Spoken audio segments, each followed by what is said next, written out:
மீண்டும் ஒரு கல்யாண வீட்டு மினி விலாக். இது கல்யாண வீடுனா கல்யாணத்துக்கு ஒரு நாள் முன்னாடி மெஹந்தி ஃபங்க்ஷன்.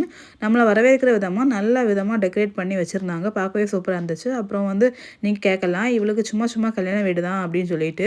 என்ன செய்ய, மாப்பிள்ளையும் பொண்ணும் பயங்கரமாக விரும்பி நீங்கள் வந்தால் தான் நாங்கள் தாலி கட்டிப்போம் அப்படிங்கிற மாதிரி சொன்னனால போக வேண்டியதாக இருக்குது. இப்படி சொல்லக்கூடாது, நம்மளும் போகாமல் இருந்தால் எப்படி? அதனால தான் எல்லா கல்யாண வீட்டுக்கும் மடிக்காமல் போயிடுது. அப்புறம் நல்லா குரூப் ஃபோட்டோலாம் எடுத்துகிட்டு பொண்ணுக்கு நல்ல வாழ்த்தெல்லாம் சொல்லிட்டு சாப்பிட வந்தாச்சு.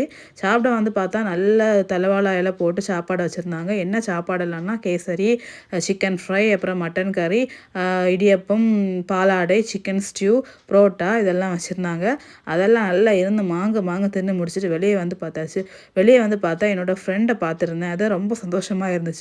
ரொம்ப நாள் கழிச்சு என்னோடய க்ளோஸ் ஃப்ரெண்டை பார்த்துருந்தேன். அப்புறம் அவளுக்கு கூட சொந்த கதை சுக கதை எல்லாம் பேசிட்டு அப்புறம் வெளியே வந்து ஆட்டோக்கு வெயிட் பண்ணிட்டு இருந்தோம். ஆட்டோ ஒடுக்கத்தை வரவே இல்லை. அப்புறம் கொஞ்சம் நேரமாக நின்றுட்டு அப்புறம் ஒரு துணி கடையில் போய் துணியெல்லாம் எடுத்துகிட்டு வீட்டுக்கு